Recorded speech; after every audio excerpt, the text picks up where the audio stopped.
खुल के बोले, फील फ्री पॉडकास्ट का नाम है। ये स्टेज फियर बड़ा खतरनाक है और इसको ओवरकम कैसे किया कि तुमने इतने सारे गाने जो प्रोड्यूस किए हैं, एक तो तुम्हारा हिट भी हुआ है मेडी हयाती, बचा मिठाई मर्दा प्या, उसके बाद तो मेरा बेसिकली क्या बनाते हो, पहले लिरिक्स, ठीक है, देन अपने माइंड में मेलोडी बना ली। काफ़ी टाइम से सिंधी म्यूज़िक को अंडररेटेड किया गया है, द स्केचेस बैंड वाले हैं, उन्होंने फोक म्यूज़िक को कन्वर्ट किया। जब टी सीरीज़ के पास अपने गाने नहीं है। हेलो अस्सलाम वालेकुम, welcome to the brand new episode of feel free podcast. आज के जो हमारे गेस्ट है बड़े स्पेशल हैं, वो एक म्यूज़िक प्रोड्यूसर हैं, उससे पहले मेरे दोस्त हैं, और इनकी जो लैंग्वेज होती है म्यूज़िक की वो आपको पता है कि यूनिवर्सल होती है। सो आज हम इनसे जानेंगे इनकी जर्नी कैसे शुरू हुई, इन्होंने म्यूज़िक में कदम कैसे रखा, और इस म्यूज़िक को इतना अच्छा कैसे जो है ना मतलब बना लिया बाय द टाइम काम करते करते।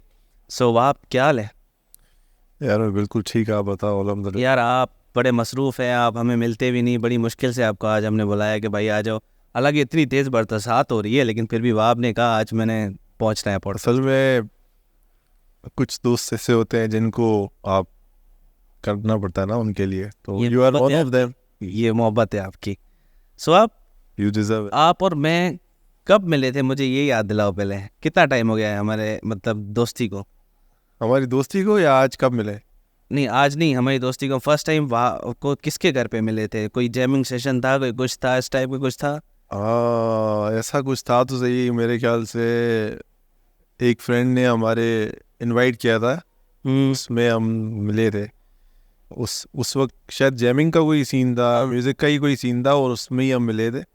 और वहाँ पे एक बंदा था जो कोने में ऐसे चुप करके बैठा हुआ था, और हम लोग तो एंजॉय कर रहे थे, लेकिन एक था जो चुप करके बैठा हुआ था, जो बोलना चाह रहा था, वो था इरफान। फिर उसको हमने कहा कि भाई आप भी बोल सकते हो।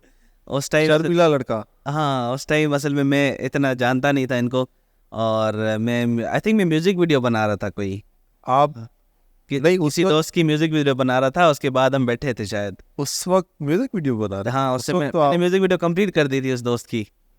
फिर हमने गैदरिंग की थी, फिर आप भी आए थे, एक और दोस्त भी आए थे हमारे। सो वहाँ पे हमारी मुलाकात हुई थी, गपशप हुई थी। वो बेसिकली एक मीटअप था। हमारे दोस्त ने हमें इनवाइट किया था। उस मीटअप में म्यूजिक किया था हमने, गेट टुगेदर हुआ था सबको, नए नए लोगों के साथ। क्योंकि हैदराबाद में बेसिकली ऐसे कम लोग थे आर्टिस्ट टाइप, तो हमने मतलब एक अच्छा मीटअप किया, मिले, हमने एक दूसरे को जाना कि भाई मैं फिल्म मेकर हूँ, आप म्यूजिशियन हो, हम मिलके काम कैसे कर सकते हैं, अपनी जर्नी को आगे कैसे बढ़ा सकते हैं। हैदराबाद जैसे शहर में, हैदराबाद शहर छोटा है लेकिन टैलेंट से भरा हुआ है, क्यों आप भाई? जैसे कि हमारे सामने वो आप भाई है।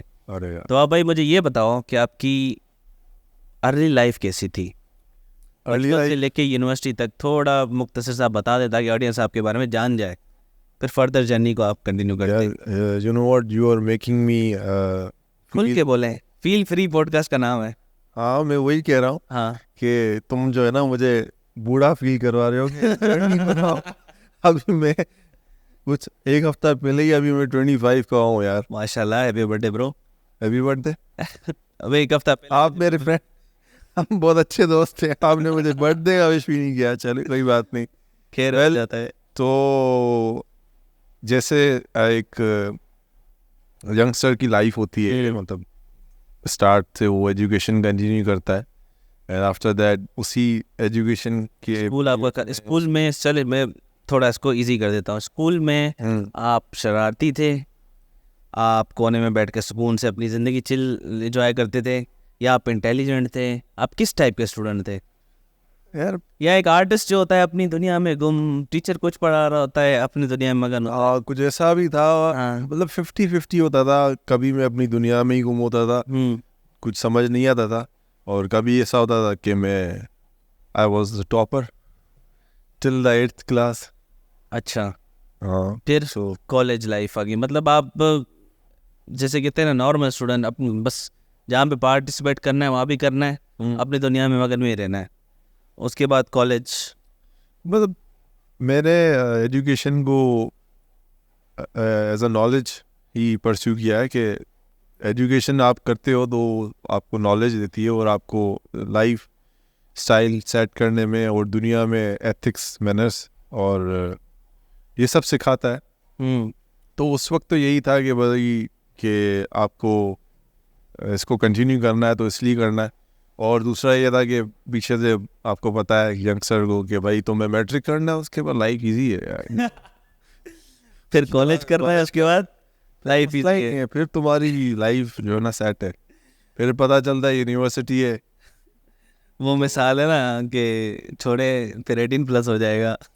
बस यार एक डंडा, दूसरा डंडा, तो आप फिर 4 साल, 4 डंडे होना तो नॉर्मल चाहिए ना। हमारी बातचीत जो है free feel free podcast censored, वो बीप लगा दूंगा, उसकी टेंशन नहीं। अच्छा तो फिर तो खैर एजुकेशन पे था। तो जब मैं कॉलेज में आया तो कॉलेज में स्कूल लाइफ मेरी थी वो बिल्कुल इंटायरली डिफरेंट थी कॉलेज लाइफ से। कॉलेज में बहुत सख्ती होती थी। मैं आर्मी कॉलेज में था। आर्मी वाले बच्चे हैं आप? हाँ बस, तो उसमें जो है ना फिर भी उसको भी हमें फिर मुंह देना पड़ा। फिर उसमें हर चीज का बड़ी डिफरेंट शरारती की हमने, बड़ी उसमें जो है ना करनी पड़ी, क्योंकि वहाँ पे कुछ ऐसा सीन था कि ये नहीं करते तो फिर शायद वही आपकी बात कोने में बैठे होते, तो आप अपने आप को थोड़ा ना पिन करना पड़ता था यार ये करना है यार। और वही बात क्लास हो रही थी तो अपना ही होता था, मगन में होता था कि यार ये क्या हो रहा है, अब समझ तो आ नहीं रहा है, अब क्या करना है। आर्टिस्ट आपको पता है आर्टिस्ट का दिमाग क्या हो रहा है। तो हाँ फिर ऐसा होता था। फिर कभी कभी जो है उल्टी बातें भी होती थी, सीधी बातें भी होती थी, शरारतें भी होती थी। हाँ मतलब अच्छा था, अच्छा टाइम गुजरा। अच्छा टाइम स्कूल कॉलेज का, फिर यूनिवर्सिटी जो टाइम था ना वो बेस्ट था। यूनिवर्सिटी, हाँ आफ्टर दैट यूनिवर्सिटी लाइफ। अच्छा किस डिपार्टमेंट में पढ़े हैं आप यूनिवर्सिटी में? मैं कैसे करो, आप तो डेफिनेटली जैसा आपका मिजाज है मास कॉम में पढ़े होंगे, आर्ट साइड कहीं गए होंगे। अच्छा यार अनफॉर्चुनेटली मैं जो चाहता था मुझे वो नहीं मिला। क्या चाहते थे आप? किस डिपार्टमेंट में जाते थे? मेरा जो फर्स्ट जो ऑप्शन था वो मास कम्युनिकेशन था। सही है। वो इसीलिए क्योंकि देयर वाज नो गाइडेंस और अवेयरनेस नहीं था कि भाई ये हमारे मास कम्युनिकेशन भी इसलिए था क्योंकि मुझे लगता था कि मैं जो शौक मेरा है इस चीज़ में मैं उसमें ही बढ़ूँ, लेकिन वो भी शौक कुछ अलग है। वो म्यूज़िक का शौक है और ये मास कम्युनिकेशन से रिलेटेड है, लेकिन वो चीज़ मुझे वहाँ नहीं मिलती। तो अनफॉर्चुनेटली मुझे वो नहीं मिला। After that second choice IT इसलिए क्योंकि मैथ्स में मैं थोड़ा बहुत सही था। सही है। और आईटी का फ्यूचर भी है। बिल्कुल, वो तो बहुत ज़्यादा है। तो उस वजह से मैं आईटी में आना चाह रहा था, लेकिन मैं उसमें भी नहीं हुआ। चले मास कॉम भी कैंसिल कर तो आईटी भी गया। तो थर्ड मेरा जो था वो कंप्यूटर साइंस। मैंने मिला कि नहीं मिला? मैट्रिक में कंप्यूटर साइंस और कॉलेज में भी कंप्यूटर साइंस ही था मेरा। तो मैंने कहा ऐसी कोई कंटिन्यू करता हूँ। हाँ। तो मैंने यूनिवर्सिटी में भी कंप्यूटर साइंस किया, लेकिन मुझे वो भी नहीं मिला। तो मुझे जो मिला वो था entirely different, international relations. Oh my God. तो इंटरनेशनल रिलेशंस में जब मुझे एडमिशन हुआ मेरा, और वो भी उस हिसाब से मेरिट पे नहीं सेल्फ पे हुआ। तो बस क्योंकि साल जाया करना नहीं था, और उस वक्त ये था कि भाई अब इंटरनेशनल रिलेशन बड़ा अच्छा डिपार्टमेंट है अगर देखा जाए तो। नॉलेज हमारे मुल्क के हिसाब से वो बहुत अच्छा है अगर वो कोई उसको उस हिसाब से देखे तो। until you have the powerful job,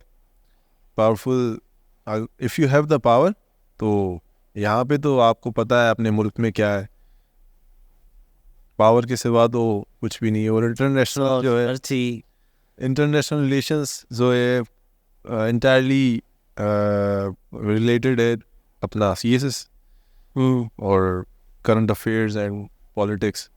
मतलब आप शुरू से ही एक आर्टिस्ट माइंड रखते थे और उसके बाद आपको डिपार्टमेंट इंटायरली डिफरेंट मिल गया, तो कॉन्फ्लिक्ट्स नहीं आते थे? ऑब्वियसली होता था। उसी वक्त मेरे पास जो है मेरी म्यूज़िक की जर्नी भी कंटिन्यू थी, तो वो भी कंटिन्यू हो रहा था। तो उस वक्त मैं सिर्फ ये होता था कि भाई ये एग्ज़ाम्स के टाइम में मुझे क्लियर करना है और पास होना है, बस जान छुड़ाओ पास। बस ये नहीं, जान भी नहीं, मतलब एक उम्र भी बढ़ रही थी जब, तो इंसान को फील होता है कि यार व्हाट आई एम डूइंग। और जब आसपास में जब दोस्तों को देखो कि वो भी इसी रेस में थे, उन्होंने जो मिस्टेक्स की हैं वो मुझे नहीं करनी है। तो जब मैं उससे पहले तो यही था मैं नहीं करूँगा, जब व्हेन इट केम तो उस वक्त यही था कि अब डबल माइंड हो जाता है ना इंसान की, यार अब कि क्या करूँ, ये करूँ या वो करूँ, और मज़ा तो इसमें साथ ही परसू किया उन दोनों चीज़ों को। हाँ, फिर दोनों को अच्छा, उसको म्यूज़िक तो शौक है, पैशन है, वो उसको प्रोफेशनली रख रहे थे। हाँ। तो म्यूज़िक तो बहुत ही अच्छा हो रहा था और शौक अच्छा, भी बढ़ रहा था उसलिए। अब शुरू करते, म्यूजिक कैसे शुरू हुआ? क्या म्यूज़िक फर्स्ट टाइम जब आपको लगा कि मुझे हाँ म्यूजिक में मज़ा आ रहा है, कोई ऐसा वाकया जो आपको याद आ रहा हो कि हाँ यार इस तरीके से मैंने म्यूजिक को स्टार्ट किया, किसी दोस्त के यहाँ जाके कोई गिटार देख लिया, यार ये दिखा तो सही मैं भी चला सकता हूँ, इस टाइप का कुछ वाकया जैसे स्टार्ट किया आपने म्यूजिक को? तुम्हें तो पता है, लेकिन फिर से मैं बता देता हूँ, ऑडियंस को बताना चाहिए। पता है क्या मुझे, क्या कुछ नहीं पता, वो मैं क्या बताऊँ। तो हाँ, हुआ ऐसा था कि ये बात जो मैं करने वाला हूँ, ये बात पहले ही जो है ना मेरी फैमिली में होती थी कि एक दिन आएगा तुम ये बात कहोगे हाँ। कि जब वो लोग देखेंगे तो समझ जाएंगे। हाँ, सब समझ जाएंगे कि यहाँ यार ये बात बोली थी हमने इसको। तो ये हुआ था कि मेरी छोटी सिस्टर है, वो भी म्यूज़िक करती है, उसको हाँ, भी बहुत शौक है। ठीक तो है। उसको बाबा ने, मेरे फादर ने उसको एक गिफ्ट किया, एक यूकेलेली टाइप कोई गिटार था, वो जो नॉर्मली आपको शॉप से पड़ा हुआ नज़र नहीं आता, छोटे गिटार, छोटे गिटार जो होते हैं, 4 स्ट्रिंग। वो था। वो उनको गिफ्ट किया बाबा ने। तो जब मैं बाहर था दोस्तों में, और उस वक्त मैं उस वक्त मैं सिटी में रहा करता था, अभी जहाँ रहता हूँ उससे, तो वहाँ का माहौल बहुत डिफरेंट होता था। तो मैं वहाँ पे घर पे होता नहीं था, और मैं सारा टाइम वहाँ पे दोस्तों के साथ घूमना फिरना, ख्वारियों में, पता है ना तुम्हें, हाँ, ख्वारियाँ जो होती हैं टीनेज लाइफ में, ख्वारी छपाटा लौंडा। आजकल इसको ऐसे ही कहते हैं ना, उस वक्त वही होता था हाँ, सीन। कोई ढंग नहीं होता था, क्या पहनना है क्या करना है, चिल माहौल। बात शॉर्ट्स पहने निकल के बाइक पे किक मारी। नहीं, उस वक्त इस बात का नहीं था। शॉर्ट्स वाला तो अभी समझ आया, शॉर्ट्स पहनने चाहिए, सही इजी है। उस वक्त जो था ना थोड़ा सीन सा था, हाँ, तो पता नहीं होता था किसी बात का। तो मैं जब घर आया, तो घर आके मैंने देखा कि वो एक चीज़ पड़ी हुई है, एक जैसे नहीं वो उस टाइम तुम्हारे माइंड में कोई लाइट पड़ी होती है किसी एक ऑब्जेक्ट पे, आप गेम खेल रहे होते हो तो एक लाइट होती है कि इसको पिक करो। मैंने देखा ये क्या पड़ा हुआ यार, फिल्मी सीन हो गया पूरा। फिर वही सीन हो हाँ। गया। तो मैंने जाके वो जल्दी से उसको देखा, मैंने उसको उठाया, मैंने कहा यार ये क्या है, ये तो कमाल की चीज़ है। अच्छा, उससे पहले मुझे इस चीज़ का बहुत शौक होता था कि मुझे गिटार बजाना है, और गिटार का बड़ा शौक है। था नहीं उस टाइम? नहीं, शौक था मुझे, लेकिन मैंने गिटार की बात कर रहा हूँ मतलब। नहीं, मेरे पास था नहीं। म्यूजिक ठीक है। की जर्नी स्टार्ट हो रही है सर, हाँ, I am telling from the beginning. Okay.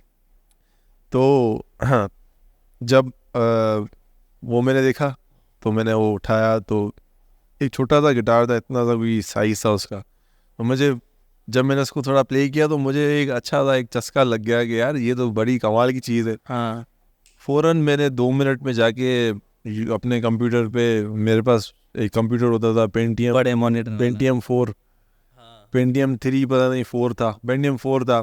उस पर यूट्यूब चलता था, इंटरनेट सर्वर वाला, लेन वाला होता था। उस पर मैंने यूट्यूब खोल के डक से मैंने लिख दिया गिटार लेसन्स। और जब मैंने वो खोला, तो मैंने देखा कि वीडियो में तो गिटार कोई दूसरा है, ठीक है।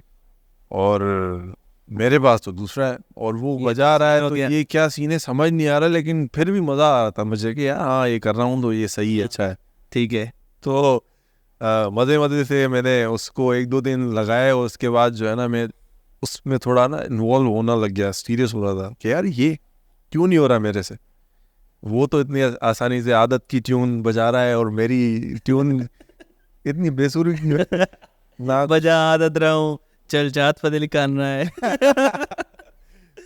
हाँ, नहीं उससे थोड़ा बेहतर उससे जरा बेहतर था। उससे बहुत बेहतर था। हाँ, ठीक है। मतलब सुर में तो था ना यार।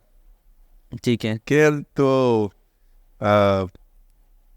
अब कहाँ से मैं सीखूं इस चीज़ को, मुझे क्योंकि वीडियो में फर्स्ट टाइम आपको क्या ही पता चलेगा। और मेरी एज उस वक्त कोई, I was in 6th class, ठीक है। 12-13 साल आई गेस। हाँ, इतनी होगी। अब उस वक्त क्या पता कि यूट्यूब पे कैसे सीखते हैं क्या, बट मैंने लोग ड्राइविंग भी यूट्यूब से सीख रहे हैं आजकल। खैर कंटिन्यू। तो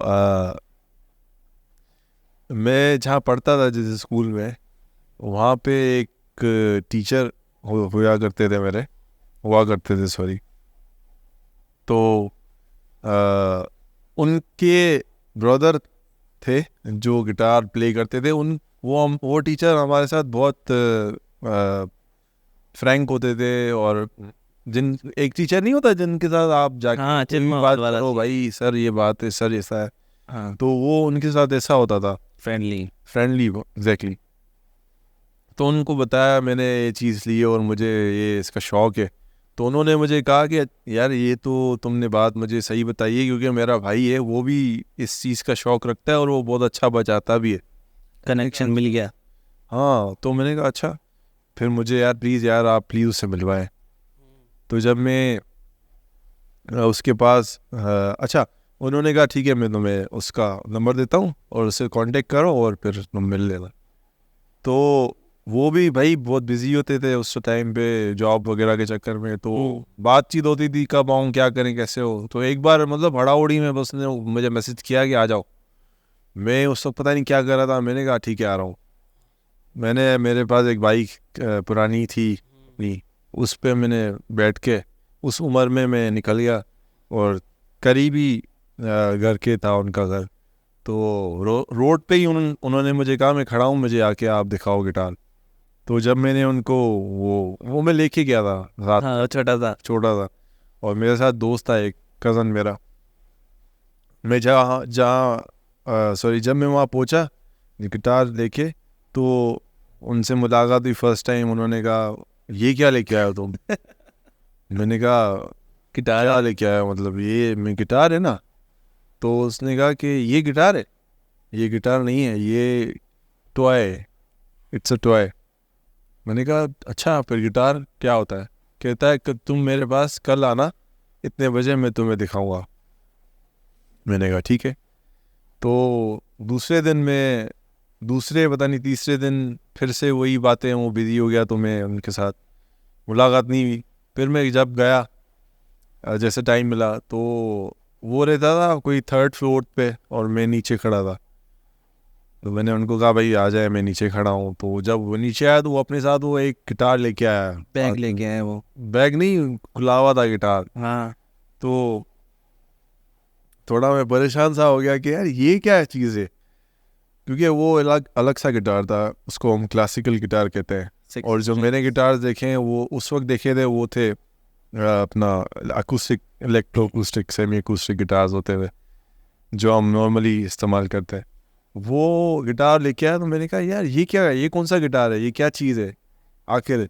तो उसने कहा इसको ये कहते हैं मैक्सिकन और क्लासिकल गिटार कह सकते हो आप। मुझे स्टाइल में चलता है। हाँ, वो जो आप ने देखा होगा, वो अक्सर फिल्म में नहीं होती, वो जो कैप पहनी होती है, रिवॉल्वर निकालते हैं, हाँ, उसके पीछे म्यूजिक चलता है, टॉम बॉयज टाइप म्यूजिक। हाँ वो ठीक है। इनको फ्लेमिंगो भी कहते हैं। ठीक है, वो तो आप ही बताएंगे हमारी ऑडियंस को क्या कहता है। ठीक, फिर तो फिर वो गिटार मैंने जब देखा ना कि ये है, तो मुझे उसका मतलब एक दूसरा सा एक मतलब हुआ कि यार ये तो बहुत ज़्यादा अच्छा है, और वो बहुत सॉफ्ट सा होता है गिटार। तो जब उसने प्ले किया उसको, तो मैं इसको ऐसे देखता रह गया और खुश हो रहा था कि यार वाह यार, मैं फर्स्ट टाइम देख रहा हूँ गिटार मेरे सामने बज रहा है। और बहुत अच्छा लगा मुझे। मैंने कहा यार ये मुझे भी सिखाओ यार, मुझे भी बजाना है यार, मुझे सिखाओ। मैं ऐसे बच्चों की तरह पीछे पड़ गया था। और मेरी एक आदत है ना, हर इंसान की आदत होती है, एक जो चीज़ उसको पसंद आ जाए तो वो कहता है कि ये करनी है। मतलब आपको उस टाइम आपने माइंड बना लिया था कि मुझे गिटार सीखना है तो सीखना है। मैंने एक अच्छी आदत है। बहुत एक क्रेज़ हो गया मुझे कि यार ये मुझे भी करना है। तो जब मैंने वो उसको कहा कि मुझे सिखाओ, तो उसने कहा कि यार तुम्हारे पास तो गिटार ही नहीं है, तुम कैसे सीखोगे? मैंने कहा यार हाँ यही तो मसला, मुझे इस पे सिखाओ। तो उसने कहा कि मेरे पास तो टाइम ही नहीं होता, मैं तुम्हें क्लास दूंगा तो उस वक्त तुम्हारे पास 1 घंटे के लिए ही दूंगा क्लास, तो तुम 1 घंटे में क्या करोगे? गिटार सीखने के लिए तो तुम्हारे पास टाइम होना चाहिए, और तुम एटलीस्ट घर में उसको 3 से 4 घंटे तो प्रैक्टिस करो, मिनिमम 1 आवर।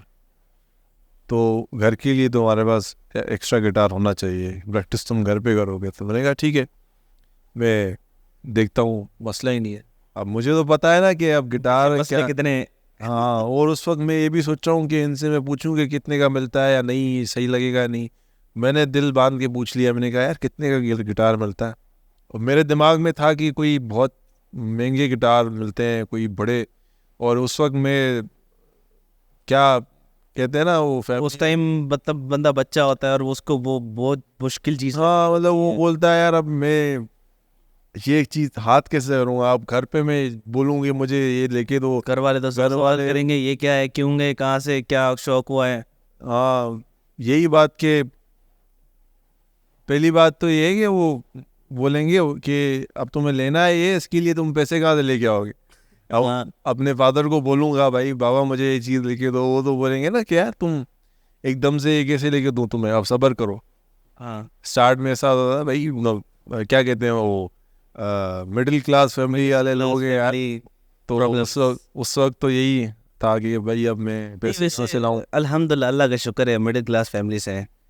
हाँ, we are good with that. नहीं अल्हम्दुलिल्लाह बहुत को मिलता है, अच्छों से अच्छे हैं, वो अलग बात है। लेकिन एक मैं जर्नी बता रहा हूँ। हाँ। उस वक्त ये था कि अब कैसे याद करूँ पैसे और कैसे लूँ वो चीज़। और मैंने घर गया और मैंने फैमिली से बोल दिया। और मैं ज़िद्दी इस बात में बड़ा ज़िद्दी था, पता नहीं क्यों। करना है तो करना है तो फिर मुझे करके दें अब कैसे भी करके, नहीं तो मैं बस चाह रहा हूँ मैं घर छोड़ के जा रहा हूँ, आई क्विट, अमीर होके वापस आऊंगा। ऐसा 8-10 गिटार लेके आऊंगा साथ। हाँ, ऐसा ही कुछ हुआ था मेरे साथ भी। मैंने फिर ये थोड़ा घर में तमाशा अच्छा, फिर गिटार मिल गया। गिटार में मुझे मेरी गिटार भी मिल बर्थडे वाले दिन। बाबा ने कहा कि तुम्हें। उसके बाद सीखना कैसे शुरू किया। उसके बाद जो है उसी टीचर के पास उसी टीचर के पास मैं कितने उससे अब अच्छा उसकी अब जो है ना वो प्रायोरिटीज चेंज हो गई थी। उसकी जॉब हो गई थी शायद, तो जॉब में बिजी हो गया था। उसने कहा अब मेरे पास तो टाइम ही नहीं है। मैं कोई 2-2.5 महीने के बाद गिटार लिया था। उसने मुझे कहा था कल आओ, तो ये टाइम मैंने तो मैंने कहा चलो ठीक है, अब क्या करें। उसने कहा अब ऐसा करेंगे, मेरा एक दोस्त है वो तुम्हें सिखाएगा। मैंने कहा यार वो पता नहीं कैसा। उस वक्त मेरे दिमाग में जो समझ आ गया तो आ गया। आप मैंने कहा आप मुझे समझ आ गए हो यार, आपसे मैं फ्रैंक भी हो, फ्रेंडली भी हो, आप ही सिखा दो। उसने कहा मेरा दोस्त है वो बहुत ज़्यादा अच्छा है, लेकिन वो बिल्कुल अपोजिट था। और वो जो है ना अपनी धुन में रहने वाला बंदा था। खैर मैंने गिटार ऐसे तैसे करके सीख लिया थोड़ा बेसिक। उसके बाद मैंने अच्छा उस वक्त फ़ीस भी दी थी मैंने। वो फ़ीस भी कोई 300 रुपीज़ मैंने उस वक्त फ़ीस देता था मंथली। और वो 300 रुपीज़ कुछ भी नहीं है, लेकिन उस वक्त मेरे लिए वो बहुत ज़्यादा होते थे। 300 रुपये गए। हाँ, इस दौर में तो 300 रुपये आप 3 रुपीज़ काउंट कर सकते हो। ठीक है। 1000। फिर वो कितने टाइम में तुमने उससे सीखा। मैंने 2 महीने तक मैंने 2 मंथ्स की क्लास। शुरू में प्रोसेस हार्ड लगा या शौक के चक्कर में बस करते गए। सर आपको मैं बताऊं ना तो मुझे पता नहीं क्यों बहुत क्रेज हो गया था। मैंने कहा यार ये चीज़ करनी है मुझे, ये तो करनी है कैसे भी करके। तो मैंने जो गिटार लिया था ना, मुझे क्या पता कि गिटार कैसे होते हैं क्या होता है। मैंने गिटार ले लिया एक नॉर्मल सा, गया उसके बाद तो उसने देखा गिटार, और जब मैंने प्ले किया उसको तो मुझे तो वही मसला हो रहा था। उसने कहा ये क्या तुम इतना गिटार तो लेके आए, लेकिन ये गिटार वो है लोकल है और इसमें हार्ड गिटार है, इसमें तुम प्ले नहीं कर सकते हो, ये बहुत दर्द करेगा तुम्हें। मैंने कहा मैं लेके है यही है सिखाना है। उसने कहा तुम ये स्ट्रिंग्स जो है ना लगाओ इसमें। उसने मुझे क्लासिकल गिटार की स्ट्रिंग्स का कहा कि तुम नायलॉन स्ट्रिंग्स जो है अपने गिटार में लगा लो तो वो सॉफ्ट हो जाएगा। तो मैंने ऐसा किया, मैंने वो ले ली और उससे काफ़ी वो सॉफ्ट भी हो गया। तो उससे मैंने जो है ना वो मैंने खैर 2-3 महीनों में सीख लिया। फिर उस दोस्त के साथ ही वो जो टीचर था मेरा, उसने मुझे जिसने गिटार सिखाया उसके साथ ही फिर जैमिंग्स करने शुरू हो गए। मेरे भी दोस्त थे, उनको भी शौक हुआ, उन्होंने भी कुछ सीखा। जो 1-2 दोस्त थे मेरे साथ, करते करते ये म्यूजिक जर्नी स्टार्ट हो गई तुम्हारी। हाँ, बस ऐसे ही शौक में शुरू हो गई। स्टडीज़ भी साइड में चल रही थी और स्किल भी आ गया। फिर गिटार का तो क्रेज़ हो गया, फिर उसको मैंने कंटिन्यू किया। अच्छा, अब मुझे ये बताओ कि एक तो तुमने चलो प्लेइंग सीख ली, एक इंस्ट्रूमेंट सीख प्लेइंग सीख लिया, then music creation, music production में कैसे आए? अब कंप्यूटर पे बैठना, वहाँ पर बनाना, वो क्या प्रोसेस है इसका प्रॉपर? तकरीबन मेरी जो म्यूजिक की जो भी जर्नी है ना वो ऐसी है, मतलब ऐसी ही हो गया, मतलब पता नहीं था कि यार ये क्या ऐसे क्यों तुम्हारे साथ बस ये हो गया बस कि यार ये तो कमाल की चीज़ है यार, इसमें करो इसको करते हैं।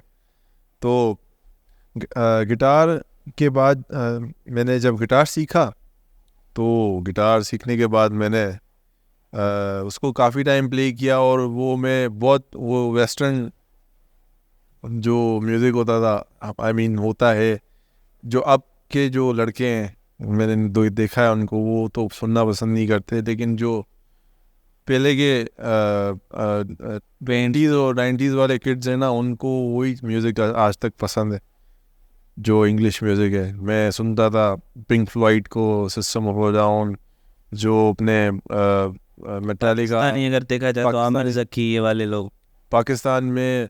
अच्छा, मैं पाकिस्तानी म्यूज़िक मैंने उस वक्त मैंने नहीं सुना था, सिवाय आतिफ असलम जो मेन स्ट्रीम आर्टिस्ट है, और आतिफ असलम तो मेरा समझो उस टाइम एक आइडल सिंगर था। बनना है तो आतिफ असलम बनना है, हाँ। आदत गिटार बजाना, आदत पे बजाना है, और ये गाना गाना है, ट्यून बजानी है, ये होता था।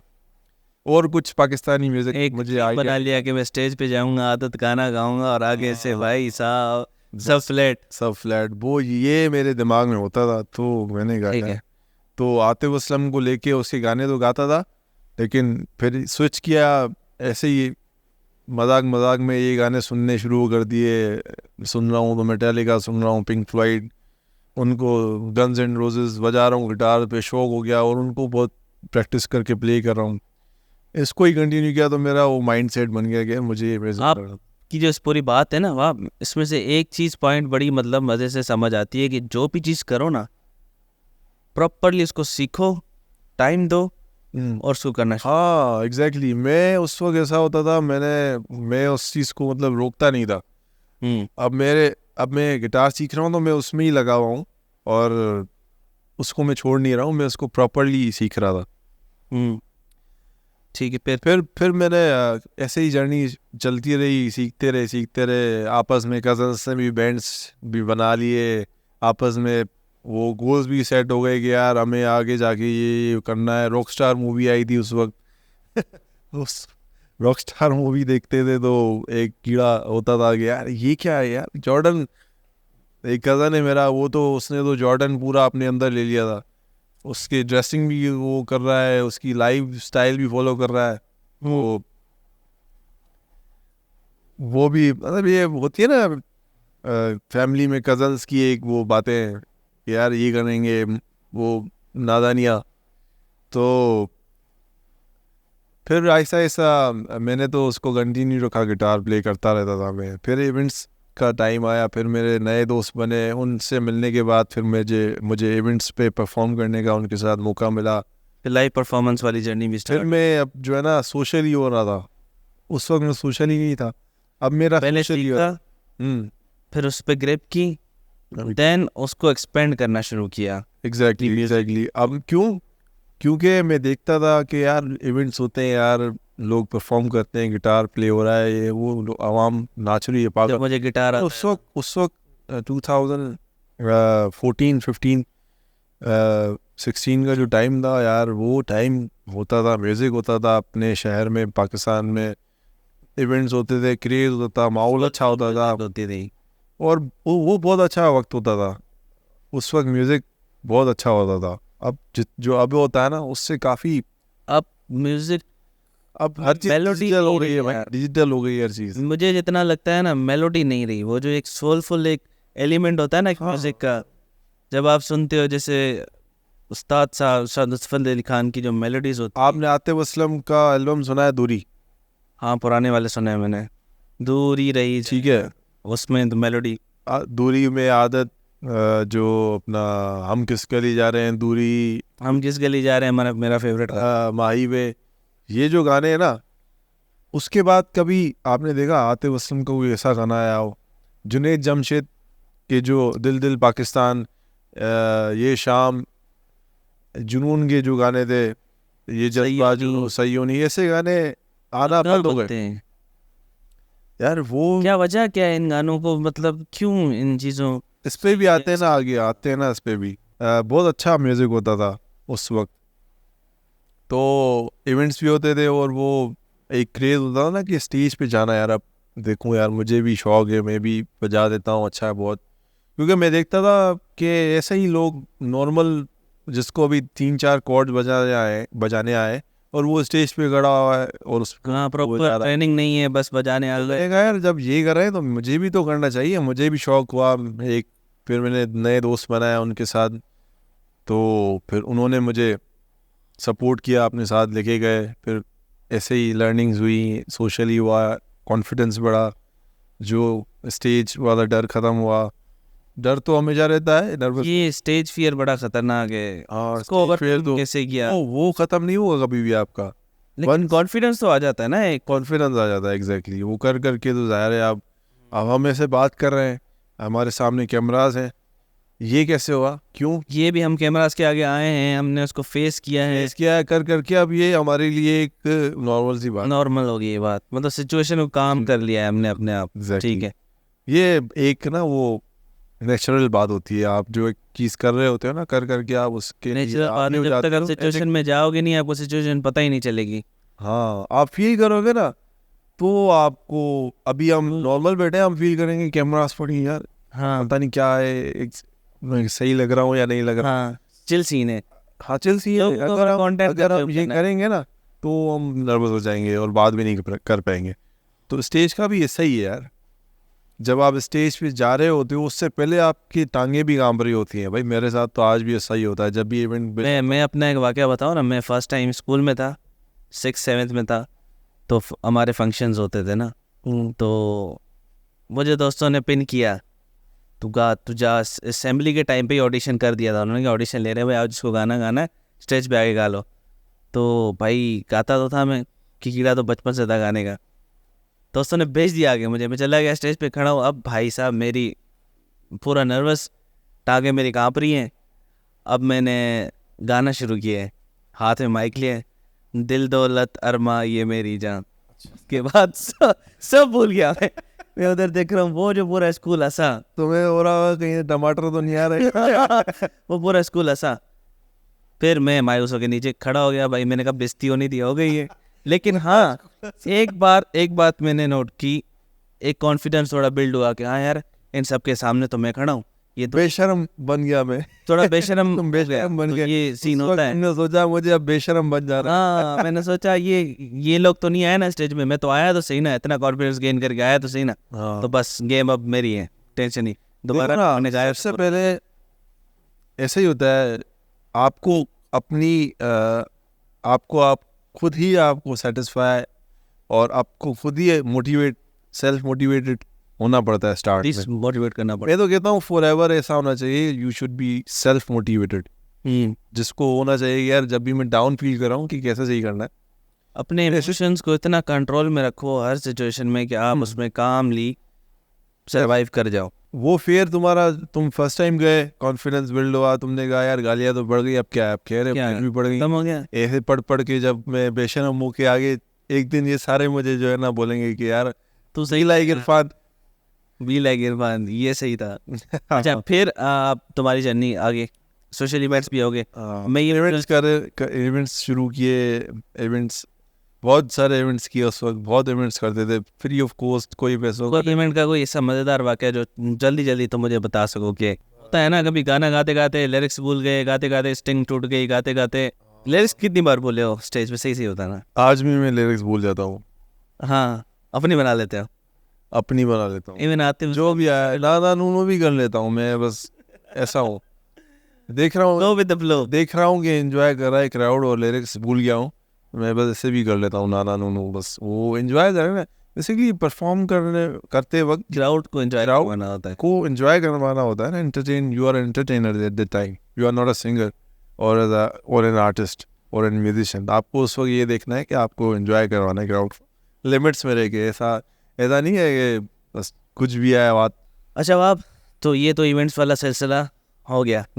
अब प्रॉपर एक स्टूडियो में आना, म्यूज़िक कंपोज करना, म्यूज़िक को प्रोड्यूस करना, ये कब शुरू किया और इसका क्या प्रोसेस होता है, क्या इसमें एलिमेंट्स होते हैं एक अच्छी म्यूज़िक बनाने के? थोड़ा ये भी हमारे ऑडियंस को समझा दो ताकि जो यंगस्टर्स है, यंगस्टर्स नहीं, वो तो बहुत आगे बढ़ चुके हैं, यंगर जो जनरेशन है उनको एक समझ आए कि वो इस तरीके से उस चीज़ को कर सकते हैं, थॉट प्रोसेस से लेके एग्जीक्यूशन तक। क्या आप किसको आम लोगों को समझा दो कि वो हर कोई आजकल एक से एक बन गया है, उसको क्या हम कहें यार, कि तुमने इतने everyone is good, everyone is doing good and कि तुमने इतने सारे गाने जो प्रोड्यूस किए हैं, एक तो तुम्हारा हिट भी हुआ है मेरी हयाती, बचा मिठाई मर्दा पे, उसके बाद तुम्हारे अपने ओरिजिनल्स, आपको इनके गाने सुनने तो नीचे लिंक है, उस पर जाके सुनिए लाजमी। तुमने पूछा कि म्यूज़िक प्रोडक्शन पे कैसे आए और ये सारी जर्नी बताओ, उसके बाद मैं आपको ये देता हूँ एक एडवाइस जो आप कह रहे हो।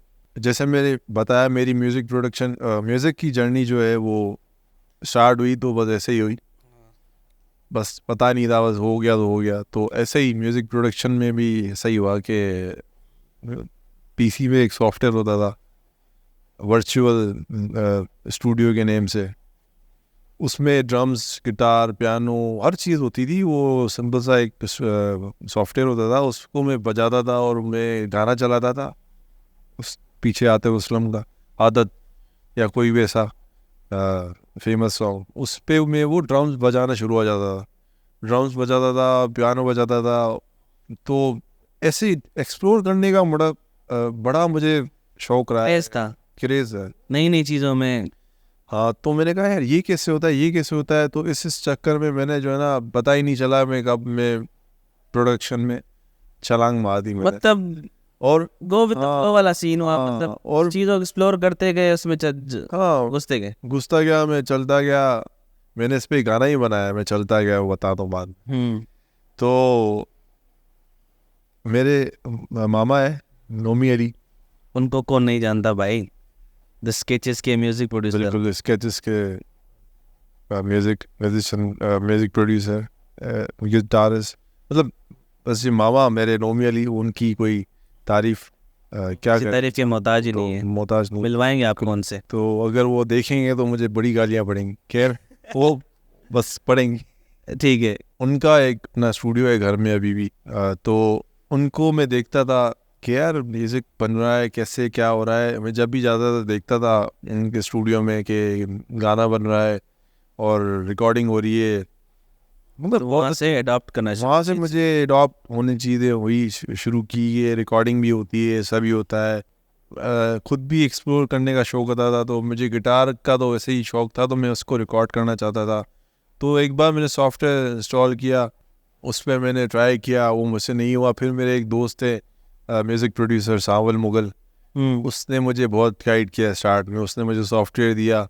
फिर मैंने उस सॉफ्टवेयर को इंस्टॉल करके फिर मैंने गिटार फर्स्ट टाइम उस पर रिकॉर्ड किया, और मैंने उस पर आदत का इंस्ट्रूमेंटल रिकॉर्ड किया था गिटार पे, वो अभी तक पड़ा हुआ है उस पर साउंड क्लाउड पे। तो वो शुरू किया, फिर आहिस्ता आहिस्ता घर पे ही, आपको पता है ना घर में सब सिंगर्स तो ऑलरेडी हैं, सिस्टर्स मेरी, उनको शौक था। तो नाते भी हम रिकॉर्ड कर रहे हैं, तो गाने भी रिकॉर्ड कर रहे हैं। उन सारी चीज़ों से मेरी तो लर्निंग हो रही है और एंजॉय भी कर रहे थे सब। तो फिर वहाँ से कभी कुछ बना रहा हूँ, कभी कुछ बना रहा हूँ, मैं एक्सपेरिमेंटल करते जा रहा इस तरीके से। कभी म्यूजिक प्रोडक्शन में आई गए। हाँ, बस कैरोके उठा के उस पर अपनी आवाज़ डाल देता था। मैंने भी बड़ा किया कैरोके उठा के अपनी। हाँ, रिकॉर्डिंग का जो प्रोसेस होता था वो सीखना था, हम और तो गाने बनाना, गाना। और उसके बाद जो है मैं ऐसे ही कंटिन्यू किया मैंने इसको, तो पता ही नहीं चला, तो मैं उसमें म्यूजिक प्रोडक्शन में आया। से मैं थोड़ा सा प्रोफेशनल सवाल ये करूँ, और मेरे पास कोई इक्विपमेंट भी नहीं होता था उस वक्त। अभी कुछ 2-1.5 साल हुआ है मैंने इक्विपमेंट लिया प्रॉपर। उससे पहले मेरे पास वही जो घर के सामान नॉर्मली जो आपके स्पीकर्स होते हैं, कंप्यूटर होता है, वही मैंने उस पर ही आज तक काम किया। और आप इफ़ यू बिलीव मी, तो जो आपने हिट सॉन्ग की बात की ना, वो भी उस पर ही बना है। वो जो स्पीकर्स से नॉर्मल स्पीकर्स पे बना, वो जो तुम मुझे कहते थे कि यार तुम इसको तो चेंज करो, इसको तो चेंज करो, उन पे ही सब कुछ किया है मैंने भाई।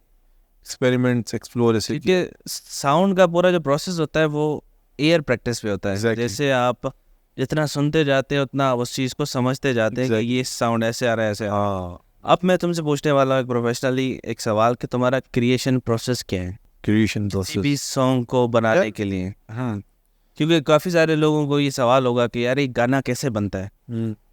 तो तुम मेरा बेसिकली क्या बनाते हो? पहले लिरिक्स, ठीक है, देन अपने माइंड में मेलोडी बना ली, देन उसको गिटार पे कन्वर्ट किया, फिर उसको कंप्यूटर में लेके, ये क्रिएटिव प्रोसेस क्या है तुम्हारा? इरफान, मेरा जो प्रोसेस है ना वो थोड़ा उल्टा सा है। मेरे माइंड में कुछ भी आ जाता है, लाइक कोई भी ट्यून आ गई गिटार पे मैं बजा रहा हूँ और मेरे माइंड में कोई कॉर्ड प्रोग्रेशन आ गई तो मैंने उस पर काम कर लिया और उसको मैंने अपने पास रिकॉर्ड कर लिया फ़ोन में ही कि हाँ यार ये थोड़ा मज़ा आ रहा है, इस पर कुछ कर सकता हूँ मैं। वो रिकॉर्ड करके फिर मैं अगर वो मुझे एक दिन के बाद भी मुझे पिन कर रही है कि यार सुनूँ उसको, वो अच्छा था सुनूँ, तो एक मेलोडी नेचुरली आ जाती है नेचुरली मैंने गिटार जो है ना वो मुझे एक पाथ देता है मेरा, मुझे दिखाता है कि यार इसको ये करो आइडियाज़। मुझे जब मैं गिटार उठाता हूँ तब मुझे आइडियाज़ आते हैं कि इसको मैं कैसे क्या कर सकता हूँ। सो मैं जब भी कोई मेलोडी प्ले करता हूँ नहीं तो मुझे वो अच्छी लगती है, मैं सेव करके फ़ोन में रख देता हूँ, फिर मैं उस पर, ये हो गया स्टार्ट प्रोसेस हो गया, मेलोडी तुमने बना ली। ये तो रैंडम बता रहा हूँ कि रैंडम कैसे होता है। जो एक इंटेंशनली बनाने का उसका अलग प्रोसेस है। तो गिटार पे जो भी आ गया उसके बाद मैं उसको देखता हूँ पहले कि वो मुझे कितना अच्छा लगता है, 2-3 दिन तक मज़ा आता है नहीं, या महीने के बाद भी अच्छा लग रहा है, तो फिर मैं उस पर लिरिक्स का काम करता हूँ, कंपोजिशन का काम, मेलोडी का काम करता हूँ। तो ऐसे में एक बेसिक स्ट्रक्चर बना के आफ्टर दैट मैं उसको लेके आता हूँ डॉ के रिकॉर्ड करने के बाद। बेसिक स्ट्रक्चर किस तरह, थोड़ा सा अगर? बेसिक स्ट्रक्चर वही ना कि आपने मेलोडी बनानी है ना, आप गिटार की कोड प्रोग्रेशन के बाद आप अगर और सिंपल कर दूं इसको मैं, जी पे एक सुर, ई एफ, ठीक है, 4-5 सुर मिक्स करके ये ई सी डी जी, ये 4 कॉर्ड्स हैं बेसिक। इन पे कोई भी मुझे मेलोडी आ गई गिटार पे तो मैं उस पे नाना नूनू करके मैं इसको रिकॉर्ड करके आफ्टर दैट मैं एक स्टोरी या कोई रैंडम वर्ड्स पे ही गाना लिरिक्स लिख के मैं उसको रेडी कर लेता हूँ। ठीक है, स्ट्रक्चर बन गया बेसिक। ये बेसिक हो गई। अब आ गया हम, अब मैं उसको अपने सॉफ्टवेयर पे रिकॉर्ड करता हूँ। रिकॉर्ड करने के बाद मैं उस पे म्यूज़िक पे काम करता हूँ। म्यूज़िक का काम जब कंप्लीट हो जाएगा फिर मैं उसको देखूँगा कि मेलोडी वाइज थोड़ा बहुत चेंजिंग थे। लिरिकली तो डेफिनेटली, क्योंकि आई am not good in writing शुरू से, तो हर डिपार्टमेंट का अपना अलग एक्सपर्ट होता है, तो उसका काम होता है, लिरिक्स लिखना भी। हाँ ऐसे। तो मेरे एक बहुत समझो जिनसे मुझे बहुत लर्निंग मिली है, मेरे बड़े भाई जैसे हैं शान मुगल, उन्होंने मुझे बहुत लाइफ मेंटोर है समझो आपके। Exactly mentor. उन्होंने मुझे बहुत गाइड किया है इस मामले में, म्यूज़िक के मामले में, सुर के मामले में। I didn't know anything about सुर, कि सुर क्या होता है, बस राग कौन से होते हैं, हाँ राग, ये सारी चीजें। ये सारी आजकल चीज़ें। जो भी आ रहा है, देमार 4.5 गिटार उठाया, उनको प्रॉपर नहीं पता कि वोकल प्रैक्टिस ऐसे बस हवा में 3 मारने से कुछ भी नहीं होगा। आप जब तक सीखोगे नहीं प्रॉपर तब तक आपको प्रॉपर सीखना, म्यूजिक हो या कोई भी चीज़ हो, आप जब तक उसको सीखोगे नहीं ना प्रॉपर, स्टार्ट हो गया ठीक है, अब उसको थोड़ा आप सेल्फ लर्निंग करो। यूट्यूब तो भरा हुआ है यार, आज फ्री एक्सेसिबल चीज़ है। आजकल तो चैट जीपीटी का वर्ल्ड है यार। ये AI वर्ल्ड है। लोग यूज करें ना, प्रॉपर तरीके से लोग यूज करें तो पता नहीं कहाँ पहुंच सकते हैं। यूट्यूब से सीखें, चैट जीपीटी से पूछें, लेकिन बहुत कम लोग यूज करते हैं। मसला ही है हम तो ना, करते हैं भाई, हम तो हर चीज पूछ लेते हैं भाई। आजकल जो है ना जो जनरेशन है ना, वो मैं इतना बड़ा हूँ नहीं लेकिन ये बात कर रहा हूँ कि एक्सपीरियंस तो है ना यार, वो 8 साल का एक्सपीरियंस है किसी एक फील्ड में जिनमें आपने इतना आई स्टार्टेड इन 2011 11, तो गिटार थिंक को सीखना शुरू किया। मैंने कम बता दिया है, 8+8 अराउंड जितना भी होता है, 10+ इयर्स 10+ इयर्स एक्सपीरियंस है इनको, ठीक है। जो जर्नी मेरी थी, आजकल हर किसी की अपनी जर्नी है, लेकिन मैंने जो नोट किया है ना कि आजकल के मेरे पास अभी भी मैसेजेस आते हैं, लोग मैसेजेस करते हैं, यार मुझे गाना गाने का शौक है, गाना गाता हूँ मैं और मेरा गाना बना दो यार। और मैंने गलती की है, गलती तो खैर नहीं, अब बस मेरा शौक है और ये चाहता हूँ मैंने एक अनाउंसमेंट कर ली कि I am gonna start my session जहाँ पे मैं सबको चांस दूंगा। अब उस वक्त मुझे तरह तरह के लोग मैसेजेस कर रहे हैं जिनको कुछ पता ही नहीं है यार, वो मुझे आप कह रहे हैं। एक क्राइटेरिया बना लो ना कि इस क्राइटेरिया में जो फिट उस वक्त तो मैंने बस अनाउंस कर लिया था, मैंने ये नहीं सोचा था कि क्या करना चाहिए, मुझे क्या पता था कि कोई भी आ जाएगा मुंह उठा के। तो जो डिजर्विंग थे उनको मैंने अभी भी, वो मेरे से कनेक्टेड है, चांस भी मिला उनको, वो घर भी रहे। फास्ट वर्ल्ड है भाई, तो हर कोई चाहता है बस एक दिन में उठाऊं चीज़ और दूसरे दिन सीखूं थोड़ा बहुत, उसके बाद मैं स्टार बन जाऊं, ये सीन है। ये तो आपका क्रिएटिव प्रोसेस जो था, पहले मेलोडी हाँ, सॉफ्टवेयर में लेके आए उसको प्रॉपर म्यूजिक प्रोडक्शन का काम किया। प्रोडक्शन में तोड़ फोड़ ज़्यादा होती है, यहाँ से ये इंस्ट्रूमेंट हटाओ, ये लगाओ, फिर मिक्स मास्टर, फिर ये सारी चीज़ें। मिक्स मास्टर का थोड़ा म्यूजिक का सीन ये है कि म्यूजिक में जो भी चीज़ें होती हैं, as far as there is any need of live instruments, I prefer live instruments जो प्ले करके रिकॉर्ड करें, और जो सॉन्ग जिसके लिए रिकॉर्ड करना है उसी के लिए रिकॉर्ड किया जाए उसी के हिसाब से। I prefer that and I do that. लेकिन मेरे पास कुछ लूप्स वगैरह होते हैं खुद के रिकॉर्ड किए हुए जो मैं करके रखे हुए हैं, वो मैं यूज़ कर लेता हूँ, नहीं तो फिर मैं म्यूजिशियंस को हायर करके अपने पास उनसे प्ले करवा लेता हूँ। मोस्टली अभी जो मेरा जो मेन म्यूज़िक का सीन है वो है, I want to do something in my own language, Sindhi music. काफ़ी काफ़ी गैप था and I been doing trying to fill that from a few years. Sindhi music की जहाँ पे बात आती है, आपको ये नहीं लगता कि काफ़ी टाइम से सिंधी म्यूज़िक को अंडररेटेड किया गया है? अंडररेटेड है, मेन स्ट्रीम मीडिया पे सिंधी म्यूज़िक नहीं आता था, अभी भी ऐसा है, लेकिन फिर हमारे अच्छे 10 केजेस बैंड वाले हैं, उन्होंने फोक म्यूज़िक को कन्वर्ट किया जब, तो आई थिंक उन्होंने सिंधी म्यूजिक को चेंज करके लेके आने वाले ही द स्केचेस बैंड स्केचेस थे, क्योंकि उन्होंने पुराने फोक म्यूज़िक को नए स्टाइल में कन्वर्ट करके यंग जनरेशन के लिए प्रोवाइड चीज़, यंग जनरेशन को छोटा सा गैप फिल कर दिया। मज़े की बात यह है कि उन्होंने जो गाने रिलीज़ किए या जो गाने उन्होंने बनाए सिंधी में, उन की वजह से भी आज काफ़ी सिंधी जो यंग लड़के लड़कियां हैं बहुत इंस्पायर होके उन्होंने म्यूज़िक में आने का सोचा, इंस्ट्रूमेंट्स उठाए और सीखने का सोचा, और आज भी देखो रीमेक कर रहे हैं सारे ओल्ड सॉन्ग्स और कितना अच्छा लग रहा है। मी माई सेल्फ आपने कितने अच्छे अच्छे रिमिक्स किए हैं, जैसे मेडी आया थी मिठा मर्दा प्या, ये तो थोड़ा सराइकी टच है इसमें आई थिंक, और अड़े चंड अब लेजेंड सिंगर सरमन सिंह साहब का आपने इतना मज़ेदार किया, बिलाल ने गाया उसको, और हिकड़ो माण्हू आ मोतीअ दाणो, यूनिक गाना, ये गाना आपने वीडियो किया है अभी जिसका मोर तो टिले। हाँ, मोर तो टिले, बहुत सारे गाने किए हैं, बहुत सारे गाने किए, आप सुन सकते हैं जाके, लेकिन आपने जिस अंदाज से किए हैं ना, यंग जनरेशन को वो भाग गए हैं। वैसे आपने भी अच्छा गैप फिल किया है यार, बस मैं तो चाह रहा हूँ कि जितना हो सके करें। मुझे मेरा दिल ये कहता है कि हमारे सिंधी गाने में जैसे मेन स्ट्रीम मीडिया पे चल रहे हैं ना, दूसरे गाने जैसे मेन स्ट्रीम मीडिया पे चल रहे हैं, पंजाबी हो गया, पश्तो गाना हो गया, उसको हमें मेन स्ट्रीम मीडिया पे लेके जाना। अब देखें, हम सिंधी हैं सारे बेसिकली, और अली जफर वही गाना गाता है, उसको इतनी हाइप मिलती है हमारी तरफ से, हम सिंधी की तरफ, लेकिन हमारे आर्टिस्ट सिंधी जब गाते हैं तो उनको इतनी हाइप नहीं मिलती। क्या वजह है यार इसकी? Actually first of all Ali Zafar की मिसाल दे रहे हो ना आप, तो अली जफर आई थिंक एक नाम है, I don't think it is a reality. वो एक बड़ा सिंगर है ऑफ पाकिस्तान, ठीक है, तो उसकी तो ऑलरेडी एक कैंपेन्स उनकी हैं कि भाई जब भी गाना आएगा तो वो तो ऑलरेडी इट इज़ रिटन के हिट है, ठीक है, और नो डाउट बहुत अच्छा गाना, बहुत अच्छे गाने वो प्रोड्यूस करते हैं, बनाते हैं, गाते हैं।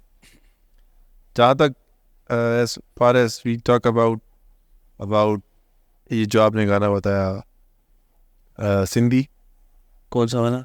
अले मुझे मारोड़ा, हाँ ठीक है, तो बहुत क्लासी प्रोडक्शन है उसकी यार, म्यूज़िक सुनो उनका, उसका आप तो आपको बैठे बैठे एंजॉय, एक इंसान है वो बस इस जॉनर को हिप हॉप कहते हैं। बैंग्स आने शुरू हो जाते हैं हाँ तो एंजॉय करते हैं लोग उसको, म्यूजिक कैसा है उसमें, और यही जो चीज़ है यही हम भी कर रहे हैं, ठीक है। और आपकी बात है ये हम लोग और लोग क्यों नहीं कर रहे, तो ये बात उनको समझ जब आएगी तो वो करेंगे। हम इतने हाईलाइटेड क्यों नहीं है, क्योंकि हम अभी स्ट्रगलिंग फेस में है। वो लोग जो है वो ऑलरेडी एक मकाम पे हैं जहाँ पे उनकी एक ऑडियंस बन चुकी है और ऑडियंस बना लिए, वो कुछ उनको पता है कि हमारी ऑडियंस को कैसा म्यूजिक देना है, और वो चाहे वो सिंधी हो, उर्दू हो, पंजाबी हो, पख्तून हो, कोई भी हो, उनको म्यूजिक वो अच्छा देंगे तो वो एंजॉय करेंगे। अब अली ज़फ़र ने और भी लैंग्वेजेस में गाने गाए तो वो भी हिट है। तो ये चीज़ है यहाँ पे भी होनी चाहिए यार। बहुत अच्छे अच्छे लोग हैं, बहुत अच्छे अच्छे सिंगर्स हैं, म्यूज़िक प्रोड्यूसर्स हैं, सिंध में है, सिंधी म्यूज़िक प्रोड्यूसर है, उनको भी ये काम करना चाहिए ना यार। वो कर भी रहे हैं, नो डाउट, हर कोई अच्छा काम कर रहा है, लेकिन ये कुछ चीज़ें हैं जो मैं समझता हूँ कि हम अपनी इस चीज़ को थोड़ा देखें कि यार हमें भी ये करना चाहिए। और it's not a bad thing कि आप किसी सॉन्ग को रीमेक कर रहे हो। आप वो, मैंने पर्सनली ये जो क्या कहूँ कि देखा है, और मुझे काफ़ी पॉजिटिव रेस्पॉन्स मिला है कि ये जो गाने हैं मेरे घर में कभी किसी ने सुने ही नहीं थे। अच्छा हाँ, सिंधी म्यूज़िक जो था वो इवन मैंने भी नहीं सुने, मुझे बिलाल सुनवाता है, बिलाल में से हम जब भी बैठते हैं हम तो मुझे कहते हैं कि यार ये गाना सुनो, ये गाना सुनो। जो भी दोस्त हैं वो मुझे सुनवाते हैं, तो मुझे फील होता है यार, क्योंकि मैंने शुरू में बताया कि मैंने वो गाने नहीं सुने थे, ना पाकिस्तानी म्यूज़िक ना सिंधी म्यूज़िक, जस्ट उस वक्त जो अब सुने उनको रिमिक्स, जब मैंने उनको सुना, जब मुझे फील हुआ यार ये तो गोल्ड ऑप्शन, इतने अच्छे अच्छे हीरे हैं सिंध में, सरमद सिंधी, शेख हयाज शायरी, पोइट्री, शायरी, और मोहम्मद यूसुफ हो गए, मंजूर सकीरानी, बहुत अच्छे अच्छे सिंगर थे जिन्होंने सिंध को गोल्ड दिया है अपने आर्ट से, दिए गानों के पूरे। हाँ, तो वो लोगों तक उस वक्त जो लोग थे उन तक, थे, लेकिन आजकल वो जो गाने ना वो अभी इसी तरीके से जैसे अभी एक, अब वो मैं चाह रहा हूँ कि उनको थोड़ा रीमेक करके अच्छे से प्रोड्यूस करके उनको लोगों तक पहुँचाया जाए, लोगों को चाहिए कि उसको और प्रमोट करें, उनको और एग्जैक्टली अपनी लैंग्वेज है ना उसको आप देखोगे, कल्चर को प्रमोट करना, यू शुड डू दैट, बहुत ही अच्छी बात है और करना चाहिए हर वक्त। और मैं बहुत खुश होता हूँ कि आजकल टिकटॉक या इंस्टाग्राम या फेसबुक पे गिटार पे लड़कियाँ सिंधी सॉन्ग्स गा रहे हैं, बहुत अच्छा काम कर रहे हैं यार। मतलब यही तो चाहिए था ना, कि हाँ तो अच्छे तरीके से ऐसा हो। आई रिस्पेक्ट एवरी कल्चर, लेकिन अपने कल्चर को भी अच्छे तरीके से प्रमोट करना चाहिए। बट अच्छा, एक और बात, कल्चर की आपने बात की, तो हमारा कल्चर वैसे ये नहीं है, this is not the culture that, किस तरीके से भाई कल्चर तो हमारा जो म्यूजिक है ना, म्यूजिक सिंधी म्यूजिक क्या है आपको बता रहा हूँ ना, अलड़ फकीर हमारा जो फोक म्यूजिक है ना, वो है सिंधी म्यूजिक बेसिकली। हाँ, मैं उसी की बात कर रहा हूँ, फोक म्यूजिक की, कल्चर म्यूजिक की बात कर रहा हूँ, सिंधी सहरे हो गए, एग्जैक्टली ये हमारा सिंधी म्यूजिक है। और आज भी आप शादियों में जाओगे तो आपको यही गाने मिलेंगे भाई, और ये ही है हमारा ट्रेडिशनल, इसको हम कभी ख़त्म नहीं कर सकते। और जब भी हमें कोई बाहर इनवाइट करता है तो वो हमसे यही एक्सपेक्ट करता है, गिटार पियानो तो बाहर भी हैं, ठीक है, ये सारे जो भी चीज़ें हैं यहाँ के, हर किसी को ये बात समझ नहीं आती है, ठीक है। तो मेरी तरफ से मैं म्यूज़िक जो बनाता हूँ, मैं ये नहीं कहता हूँ कि भाई मैं अपने जो है सिंधी म्यूज़िक जो फोक म्यूज़िक है वो हमारा म्यूज़िक नहीं है, ये म्यूज़िक है, मैं ऐसा नहीं कह रहा हूँ, असल म्यूज़िक हमारा वो ही है। लेकिन मैं जो चाह रहा हूँ कि हमारा जो तो नए अंदाज में आप प्रेजेंट करना चाहते हैं, वो इसीलिए क्योंकि आजकल जो यंग जनरेशन है उनको वो चीज़ें सुनवाई जाए तो किस तरीके से, हाँ इस तरीके से सुनवाई जा सकती है। और ये गलत तो नहीं है, आई थिंक, ठीक है, maybe I am wrong, मैं हर चीज़ में सही नहीं हो सकता, I am not that much capable और नॉलेजेबल, तो अगर मुझसे कोई ऐसी भी बात हुई तो उसके लिए पहले से ही अपोलोजाइज कर भाई मैं, and let me clear that as well, this is for the first time I am doing a podcast. कोई टेंशन नहीं लेनी, लोग सुन रहे हैं, हमें कमेंट करके बताएंगे। You should be clear that ना। हाँ, आप सिंपल लफ्ज़ों में ये कह रहे हैं कि जो फोक म्यूज़िक है तो उस टाइम के लोगों को वो पसंद थी, वो सुनते थे, वो समझते थे, ठीक है। अब नई जनरेशन है, टाइम के साथ चेंज हो रही है, तो उसको वही चीज़ हम किस तरीके से सुनाएं, एग्जैक्टली उसको नई म्यूज़िक में कन्वर्ट करके सुनाते हैं। जैसे कि पहले रैप का कल्चर नहीं था, रैप सॉन्ग का, तो वो स्लो एम्बेड होता है कि हमारे यंग जनरेशन में। हमारा सिंधी म्यूजिक में भी रैप का कल्चर देखो अब कितना हो गया है। हाँ, हमारे अच्छे एक दोस्त है, आर्टिस्ट है बाबर मंगी, हाँ बहुत अच्छा काम, बड़ा अच्छा काम कर रहे हैं। He is a great artist, मुझे बहुत अच्छा लगता है। मैंने एक पॉडकास्ट ना, वो कहता है कि मैंने कभी भी ना ये नहीं सोचा कि मैं किसी को अप्रोच नहीं करूंगा तो मैं बागिन में, वो हमेशा अप्रोच करता है लोगों को, ईमेल्स करता है। और ये मैं समझता हूँ अच्छी बात है कि यार देखो ना, स्ट्रगल है ना, स्ट्रगल में ये नहीं कि आप बस, एक तो आपका प्रोडक्ट अच्छा होना चाहिए, देन आप अप्रोच करोगे तो उसमें क्या हो जाएगा, कुछ भी नहीं हो जाएगा। हम अक्सर इस चीज़ से डरते हैं, हम ईगोइस्टिक हो जाते हैं कि यार मैंने गाना बनाया, अगर मेरे 1 लाख उसके व्यूज़ आ गए तो अब मैं किसी को अप्रोच क्यों करूँ, वो है मेरे पास। नहीं होता भाई ऐसे। यही एक बात नहीं है जो जिसकी वजह से लोग अप्रोच नहीं करते हैं, बहुत सारी बातें भी हैं, क्योंकि मैं इस बात में हूँ, मेरे अंदर भी एक खामी है, मैं लोगों को कम अप्रोच करता हूँ। करना चाहिए वैसे, लेकिन आई थिंक एक्चुअली हर इंसान का अपना पॉइंट ऑफ व्यू होता है ना। मेरा पॉइंट ऑफ व्यू थोड़ा डिफरेंट है, और मैंने ऐसा नहीं है कि ना किया हो, किया है, जो रिजल्ट्स मिले उसके बेसिस पे ही मैं बात कर रहा हूँ। तो अप्रोच तो स्टार्ट में सबको करना चाहिए भाई, अप्रोच करने से ही आपके लिंक्स बढ़ते हैं, आपको लोग जानते हैं, और जो भी लोग अच्छे हैं वो आपको उस बात में आगे चांस भी देंगे। आपने भी मैंने भी अप्रोच किया होगा किसी मेरी पोर्टफोलियो या फिल्म में, मुझे अपने साथ असिस्टेंट ले लो। एग्जैक्टली अप्रोच करना चाहिए जितना हो सके। अभी मुझे ये बताओ, आप अभी तक कितने गाने बना चुके हो? यार गाने तो I can not count, but इतने बनाए कि I am eligible to submit somewhere, like I submitted in Lux Awards. Oh, nice. And I got nominated. तो मैं तो बताया। Great. ये क्या जर्नी थी, इसके बारे में थोड़ा बताओ, कैसे क्या सीन हुआ? यार लक्स स्टाइल अवार्ड जो होते हैं उसमें आप वो एक चांस देते हैं सबको कि जो भी आर्टिस्ट हैं, इमर्जिंग स्ट्रगलिंग आर्टिस्ट हैं, इमर्जिंग, यस, वो अपना काम देखें, सबमिट करें हमारे पास। अगर उनमें से जो भी अच्छा लगेगा हमें, हम उनको बुलाएंगे, अप्रोच करेंगे, और उनको मतलब एक जैसे होता है एक अवार्ड शो है, वो आपको अप्रिशिएट करते हैं, अवार्ड देते हैं। उनका एक प्रोग्राम था, और ये पाकिस्तान का सबसे most famous award show, like India में आईफा नॉमिनेट होना भी बड़ी बात है भाई। इतनी मेहनत करने के बाद अगर वहाँ तक बंदा पहुँचे तो ये भी फ़ख्र की बात है कि हमारा एक अच्छा आर्टिस्ट जो हमारा भाई है वो यहाँ तक पहुँचे। मुझे बड़ी खुशी हुई थी जब इन्होंने मुझे बताया था कि मैं मेरे लक्स, और मैंने देखा था लक्स वालों की उस पर फेसबुक पेज पे, मैंने कहा नहीं। फिर मैंने कहा हाँ अच्छा, मेरे साथ भी कुछ ऐसा ही हुआ था ना। हाँ अच्छा, पहले हुआ ऐसा था कि मेरी जगह पे किसी और की पिक्चर लगी हुई थी।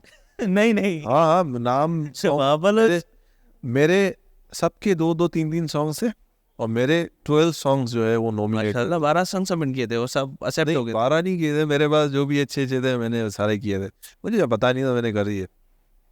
तो जिसमें से मेरे 12 आए, और सब पे पिक्चर जो थी वो किसी एक अलग ही बंदे की लगी हुई थी, वो भी मेरे ही नाम से है, वाब बलोच के नाम से है, कोई बलोच सिंगर है। हाँ, मैंने भी देखा है, मैं जब भी सर्च करता हूं तो हाँ आता है वो अलग से। हाँ, वो बहुत बड़ा कोई सिंगर है, उसकी बड़ी फैन फॉलोइंग है, तो वो मेरी जगह पे लगा। मैं, और वैसे उसकी पिक्चर भी ऐसी थी, वो मुझे ट्रोल कर रही थी, दांत दिखा रहा है ऐसे। मैंने कहा यार ये क्या सीन है, तो मैंने इसके लिए भी बड़ी आगे पीछे बातें बोली लोगों को यार, कि यार ये तो सही करा करो, नाम मैं अच्छा कैसे करूँ आगे।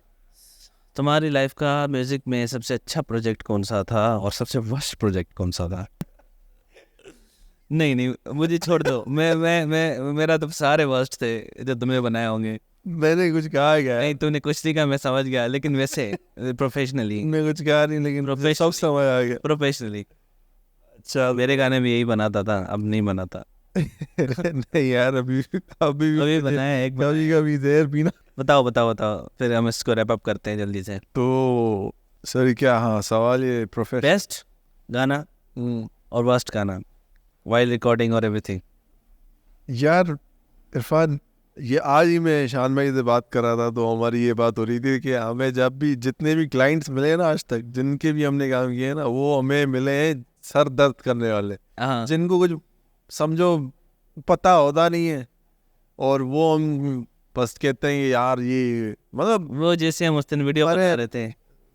सेंसर्ड लैंग्वेज यूज नहीं कर सकता। खैर हाँ एक वर्स्ट प्रोजेक्ट ये था, ये फनी और वर्स्ट, उसमें एक लड़का था, खैर दो थे, खैर एक बताता हूँ। खैर हाँ ठीक है। एक लड़का था, उसको भी बड़ा क्रेज था ना, सॉन्ग बना रहा है मुझे। ठीक है। तो वो शान भाई को किसी ने अप्रोच किया कि हमें सॉन्ग बनवाना। ठीक है। तो उन्होंने कर दिया था मैं, हाँ भाई नहीं नहीं, वो समझो हम साथ काम करते शाम का। ठीक है। तो उनके बाद वो बंदा आया, फिर हमने उससे मुलाकात की, हमने उसको बोला, बड़ी बड़ी बातें की उसने। मसला ही ना है को सिंधी में गाना था वो, कोई मसला ही नहीं, हो जाएगा। आप बजट बताओ, डर करते हैं। नहीं नहीं, वो बोल रहा है। हाँ हाँ वो बोल रहा है, आप बजट बताओ, हो जाएगा लिरिक्स। नहीं नहीं, आप समझे नहीं, वो कह रहा है कि मैं बड़े खानदान से हूँ, मेरा घराना है, खान साहब घराना है, और ये मैं काम करता हूँ, मेरा गाना काम है। ठीक है। तो हम थोड़े, अभी हम बातें हो रही है ना, अभी कुछ उससे पता तो जब चलेगा ना, जब काम नजर आएगा। हाँ जब वो बातें कर रहा है कि मैं ऐसा हूँ, मैं वैसा हूँ, कोई मसला ही नहीं है, आप मुझे बताओ कि क्या करना है। तो अब आपकी एक्सपेक्टेशंस क्या होगी यार, ये कोई बड़ी खतरनाक बातें इतनी कर रहे हैं, लेट्स सी क्या है। कोई चीज़ है। ठीक है। फिर तो हमने कहा ठीक है भाई, अब ऑडिशन हो रहा है कि अब क्या रिकॉर्ड करवाना है आपको। अब जब उसने गाना गाना शुरू किया, तो अब हम ऐसे समझो, हम ऐसे बैठे हैं, शान भाई और मैं, और वो हमारे गाने सामने। हाँ और हम एक दूसरे को जो है देख रहे हैं, और हम एक जब वैसे भी नॉर्मली हम जब भी मिलते हैं तो हम बहुत हंसी मिजाज, चेयरफुल माहौल होता है। चेयरफुल माहौल, और हम हंसते रहते हैं, एंजॉय करते हैं। तो अब फ्रैंक तो हमें, अब उसने जब गाना शुरू किया, तो अब मेरी हंसी कंट्रोल नहीं होती है, तो मैं वहाँ से उठ के निकल गया बाहर। तो वो समझ गया कि ये क्या सीन है। उन्होंने सारा भाई उसका ऑडिशन लिया, मैं फिर अंदर आया, तो फिर अब मेरे को उससे बात करने से ही जो है ना हंसी आ रही है। वो माहौल हो गया, दिमाग में आ गया यार ये इसने क्या किया है अभी। खैर फिर अब ज़ाहिर क्लाइंट है, पैसे दे रहा है, गाने गाना है, उस क्लाइंट जो है मैं मना भी नहीं कर सकता हूँ। मेरा तो म्यूज़िक का था सारा सिस्टम, वो गाना था उसको। तो जब मैंने रिकॉर्डिंग की, उसकी रिकॉर्डिंग का क्या प्रोसेस हुआ वो तो पूछो ही मत। क्या अच्छा हुआ ये कि उस वक्त मैंने अपना बूथ बना लिया था, जो ऐसा है कि अंदर वाले को बाहर का पता नहीं है कि क्या हो रहा है। हाँ वो अंदर में लगा नहीं होता है, जब अंदर जाता है तो पूरा वो। मेरे पास मिरर भी नहीं लगा हुआ बूथ में, एक छोटा सा लगा हुआ है, लेकिन वो काम का नहीं है। तो उसको पता नहीं है बाहर क्या हो रहा है, वो अंदर अपना धुन मजे में अपनी धुन में लगा हुआ है, गाया जा रहा है, और बाहर हम बड़े तेज आवाज से जो हंस रहे, कंट्रोल ही नहीं हो रहा क्या कर रहा है, उसकी आवाज ही थी नहीं, और गाना आ नहीं रहा था, और बातें कर रहा है मैं बड़ा खान साहब हूँ और मैं। तो ये वर्स्ट प्रोजेक्ट था आपका। अब हम उसको कुछ कह नहीं रहे हैं कि यार तूने क्या किया है, क्या हमने कहा बहुत अच्छा, very nice, well done. After that जब गाना रिकॉर्ड हो गया, प्रोसेस सारा हो गया, तो हमने कहा भाई ठीक है, अब इंशाल्लाह फिर अब तो मैं अपडेट बाद में मिलते हैं। मैं सोच रहा हूँ इसको बनाएगा कौन, म्यूजिक कौन बनाएगा इस पे, जब तक आवाज़ ही अच्छा नहीं मिलेगा तो म्यूजिक उस पर कौन बजाएगा। तो पैसे लिए भाई, बनाना तो पड़ेगा। तो उसका भी जुगाड़ है, डोंट वेरी बताता हूँ अभी। तो क्या हुआ कि जाते जाते अब खान साहब तो वो है ना, उसने हमें इतनी अच्छी बात की, सिंधी में कही थी कि इनमें वो रड़ आने जो रड़ मुझी, वो चीख लगा ना शुरू में ना मुझे रड़ जरूर आना जो इनमें, शुरू में वो चीख लगाना, खेड़ी रड़ तुनी, कौन सी रड़ मारेंगे तो कौन सी रड़, रड़ एक चीख को कहते हैं। हाँ, तो मैंने कहा कि क्या कह रहा है ये रड़, खेड़ी रड़ बा। उसने कहा यार वो नहीं होता आलाप किस मैंने कहा ये आलाप की बात का, हाँ आलाप आलाप आलाप मेरा आलाप जरूर लगाना, और आलाप भी बेसुरा। वहाँ भी मुझसे कंट्रोल नहीं हुआ। मैंने कहा यार सही मेरे माफ कर यार, मुख्य तोड़ो गाल समझ में नहीं तानी। उसके बाद दूसरी बात बोली वो पढ़ जो जो कौन वो ये होता है, ये करे अंदान, ये करे इशारों से समझा रहा है, ये से लहर लगाना। नहीं वो एक वो नहीं होता है जो होता चिर की आवाज आती है उसमें से। मैंने कहा क्या कोक स्टूडियो में भी वो सुना है ना, तो वो ये उंगली साई करना आवाज चर। मैंने कहा स्पार्कलिंग टाइप कुछ आवाज। वो चाइम्स होते हैं बेसिकली, विंड चाइम्स होते हैं, इसे करने से वो आवाज होता है, वो गाने में एक वो अच्छा, परकशंस के यूज तरीके से यूज होता है। मैंने बोला यार ये क्या बंदा है, नहीं ता आलो गाना मिलेंगे आपको, गाना मिल जाएगा आप जाओ। हाँ, उसके जाने के बाद जो हम वहाँ पे हंसे, बस नेचुरली वो हमसे कंट्रोल ही नहीं हो रहा। आज से हमसे हम जब भी आपस में बैठते हैं, मैं और शान में, हम कहते हैं आ जाना रड़ तो रिकॉर्ड कर हमारी। अच्छा। और सबसे अच्छा उसको गाना कंप्लीट करने का कंप्लीट हमने किया कैसे, शान भाई को मैंने कहा आप ये सारा गाना आप गाओ, मैं इस पे आपको म्यूजिक बना के दे रहा हूँ। उनका आवाज तो मैं फैन उनका, उनकी आवाज का उन्होंने गाया गाना मैंने आधे से गाना बनाया, उस पे मजा मिक्स करके। मिक्स वोकल तो मैंने मिक्स किया ही नहीं। मैंने कहा ये वोकल आप मिक्स करोगे, मैं म्यूजिक बनाऊंगा। उनको दे दिया सारा प्रोसेस, उन्होंने उसको जमीन से आसमान पे पहुंचा दिया। उसके बाद वो बोल रहा है कि ता मुझे आवाज खराब करे जरिए है, आपने मेरी आवाज खराब कर दी। यार बहुत होते हैं फनी और वर्स्ट जो था ना वो ये था। अच्छा, खैर और दूसरा जो सबसे अच्छा रहा, कॉमेडी आया थी अरे Chandra, they are so good, but अच्छा जो ये तो म्यूजिक जो रियल जो दूसरा म्यूजिक है ना, रिसेंटली वो हमने किया था वो सिंधु नफ्स बैंड, अभी जो मुझे रिसेंटली याद आ रहा है, 1 by 1 का जो बैंड है का जस्ट ठीक है, कोई बात। सिंधु जो था गाना वो, तो उनके साथ बहुत अच्छा एक मेरा एक्सपीरियंस रहा, और बहुत टैलेंटेड बैंड है, बहुत अच्छे और बहुत फनी लोग हैं यार, ये बहुत एंजॉय किया हमने। नहीं लाउथी में भी थे हमारे साथ, बड़ा एंजॉय किया था। उनको व्लॉग है ना, व्लॉग बनाया था आप, व्लॉग बनाया था, उनको भी मैं इनवाइट कर रहा हूँ, यहाँ सामने भी इनवाइट कर रहा हूँ, और वैसे भी मैसेज कर दूंगा मैं, आएंगे वो इंशाल्लाह हमारी पॉडकास्ट में। कम तो ऐसे आपका सफ़र जो है म्यूज़िक का चलता रहा, और म्यूजिक का भी है ना बहुत सारी जो बातें हैं वो शायद जो ज़्यादा है मैंने आपको बताया, लेकिन बहुत सारी और भी बातें जो शायद मैं मिस कर गया हूँ। एक बात मुझे बताओ, मोस्टली तुम कौन से जॉनरा पे काम करते हो? यार मेरा तो क्यों ये सवाल म्यूजिशियंस ही समझ सकते हैं जो देख रहे हो। हाँ, मोस्टली तुम्हारा कौन सा? मेरा अपना अकूस्टिक पॉप ब्लूज जो है ना मेरा इस पे ज़्यादा है, और मेरा इंस्ट्रूमेंट जो है वो गिटार है, तो गिटार पे जो है वो पॉप ही ज़्यादा मैंने किया है।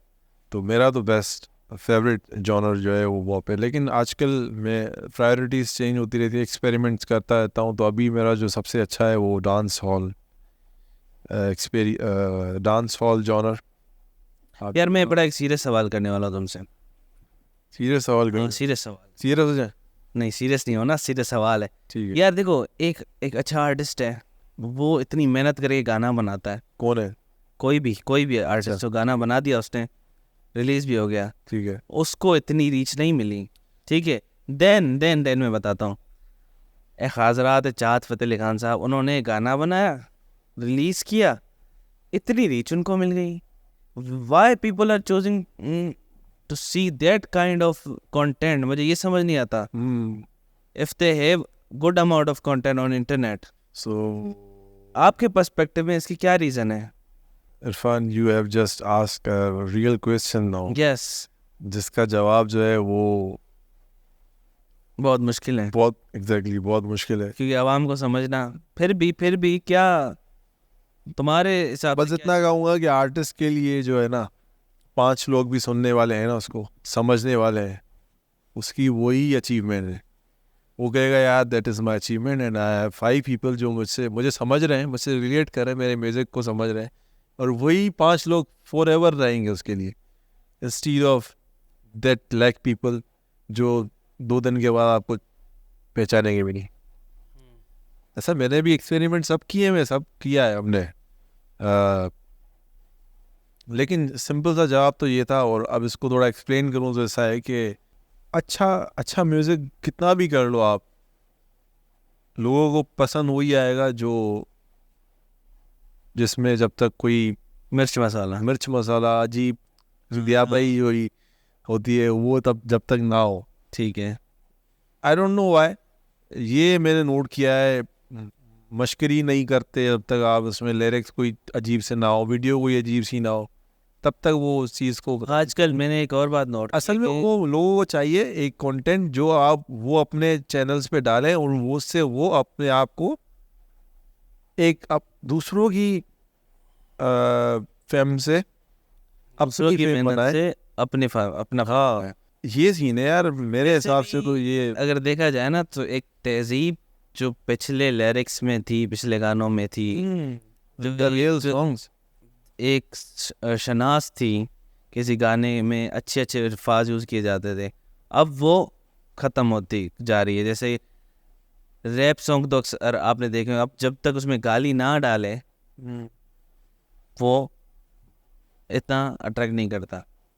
देन उसके बाद ये जो टी सीरीज़ तो खैर कॉपी हमें करता रहता है, उसको छोड़ दें, इस पर भी बात करते हैं, टी सीरीज़ पे बात करते हैं।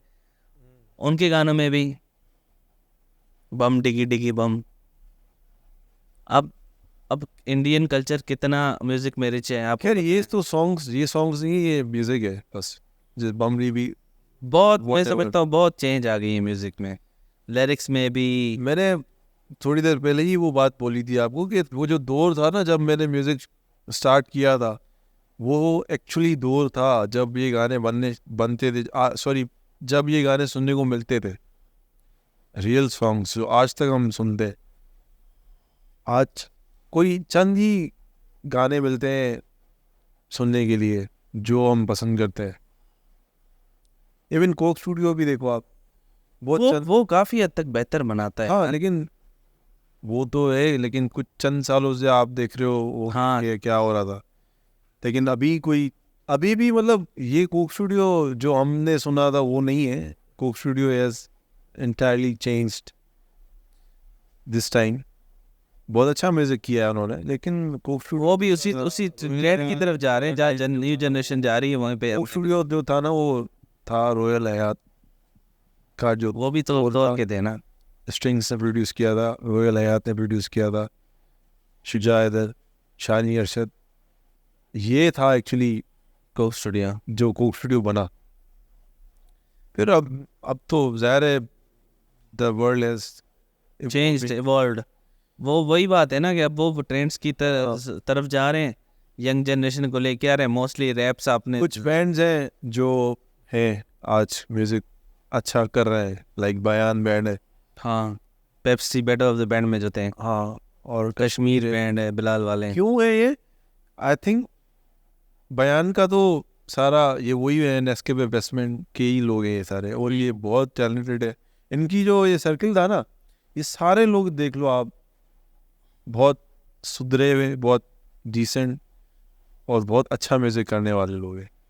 ठीक है, I think because of their circle and time वो आज तक ऐसा म्यूजिक कर रहे हैं, और उन्होंने चेंज नहीं किया है अपने आप को। वो उन्होंने अपने एक जो एसेंस अपने बैंड का है ना वो रखा है।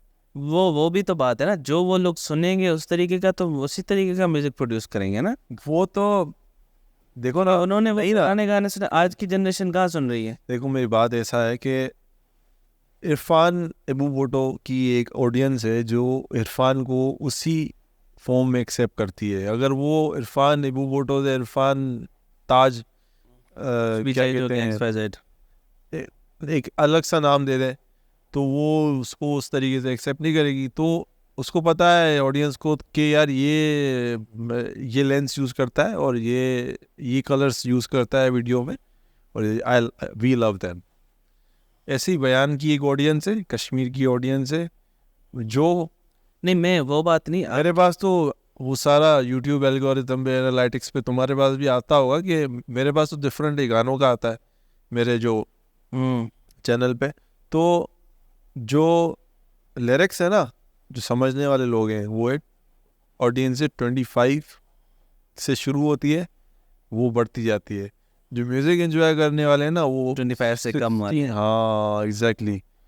तो ये सीन मतलब जो आपका जो सवाल था उसका मेरे ख्याल से यही एक आंसर है। जो आप कंटेंट कंज्यूम करते हो वही आप हाँ को जब प्रोड्यूस करना होता है तो वही आपको आइडियाज आता आइडिया था। अब मैंने बीच में क्या किया कि ऐसे एक्सपेरिमेंटल मैंने कुछ चीज़ें की थी है। टिकटॉक पे, इंस्टाग्राम पे।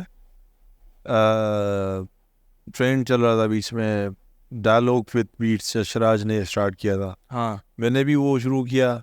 वो कितना ऊपर चला गया यार, वो बस वो यार मेहनत तो की है उसने, नहीं आई फॉलो हिम, और वो उसने ये जो चीज़ें, ट्रेंड वाली गेम खेली उसने। वो जो भी करता है ना, वो एक लेवल अप होता है। जो बंदा 1 साल के अंदर ए.आर. रहमान के साथ बैठ के इंटरव्यू कर रहा है, उसका क्या लेवल होगा। मैं उसको फॉलो करता हूँ एंड उसकी बातें ही, जो उसकी जो नॉर्मल लाइफ है ना, वो उसमें ही ऐसी चीज़ें दिखा देता है। आप बोलते हो यार ये क्या है यार, मैं तो सो रहा था मैं तो सारा टाइम सो रहा था, हाँ, ऐसा आइडिया मुझे क्यों नहीं आया। तो मैंने भी ऐसा ही कुछ किया, मैंने कुछ कुछ सॉन्ग्स बनाए, सिंधी में भी किया, उर्दू में भी किया, मुझे बहुत अच्छा रिस्पॉन्स मिला। लेकिन मुझे मज़ा तो मुझे नहीं आ रहा था ना, क्योंकि जो असली म्यूजिक है वो तो अलग है ना। वो मेरा तो टेस्ट अलग है, और मैं कुछ कर रहा था वो ऑडियंस के लिए कर रहा था। और मैंने यही बिलीव रखा है शुरू से कि जो भी करना है अपने लिए करो, ऑडियंस खुद ही एक्सेप्ट करेगी। लेकिन इस वक्त मैंने थोड़ा लाइन से आउट करने हट वो के थोड़ा हट try के करने की कोशिश की। करके देखा, तो मुझे रिस्पॉन्स मिला। और थोड़ा भटक भी गया था कि यार यही करता हूँ, ये सही है। लेकिन ओरिजिनल चीज है। इट वाज नॉट वाव इतना राइट। शॉर्टकट कभी भी कुछ नहीं। मैंने भी ये नोट किया है, मैंने भी बहुत शॉर्टकट मारे, लेकिन नहीं होता भाई। सीधा रास्ता होता। शॉर्टकट तो आप मार लोगे, आगे खाई आ गई तो क्या करोगे। एग्जैक्टली। आपको तो नहीं पता ना, आपको ये पता है ये रास्ता है, रास्ता है, इस रास्ते पे आगे गए ये नहीं आप पता। तो अपने रास्ते प्लान पे चल रहे थे ना, जहाँ पे आपको हर चीज पता है कि भाई यहाँ पे ऐसा है ऐसा है, ऐसा।